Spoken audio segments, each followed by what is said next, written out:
વડોદરાના વિશ્વામિત્રી નદી પર ગેરકાયદેસર દબાણોને લઈ વડોદરા ડૂબ્યું એ રીતે સુરત તાપી નદી કાંઠા પરના ગેરકાયદેસર બાંધકામોને લઈ શહેરીજનો પર તાપી નદીના પૂરનો ખતરો ઊભો થાય એમ છે। ભૂતકાળમાં શહેરમાં પૂરની પરિસ્થિતિ માનવ સર્જિત હતી।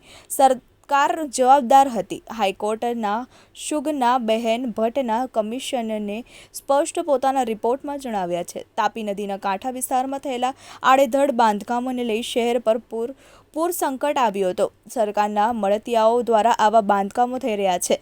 સરકાર અને અધિકારીઓ સામેલ છે। ભ્રષ્ટાચાર ગાંધીનગર કમલમ સુધી પહોંચ્યો છે।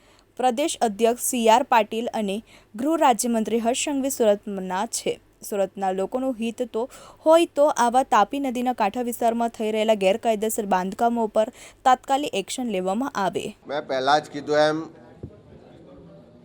કોઈ જગ્યાએ દુષ્કર્મ થાય છે, કોઈ જગ્યાએ પરીક્ષામાં ગેરરીતિઓ થાય છે, ડ્રગ્સ પકડાય છે, ખુલ્લેઆમ દારૂ વેચાય છે, ખુલ્લેઆમ દાદાગીરી ધાક ધમકી ને મારઝૂડના બનાવો બહાર આવી રહ્યા છે। એનો મતલબ છે કે આખા ગુજરાતમાં સરકારનો કંટ્રોલ ધીમે ધીમે ઓછો થતો જાય છે। જે પોલીસ પ્રશાસન સરકારનો ડર હોય, કંટ્રોલ હોય એ ઓછો થતો જાય છે। અને જે ખાનગી યુનિવર્સિટીઓ છે એની પર પણ સરકાર કે શિક્ષણ વિભાગનું જે મોનિટરિંગ હોય, જે કંટ્રોલ હોવો જોઈએ એ પણ રહ્યો નથી।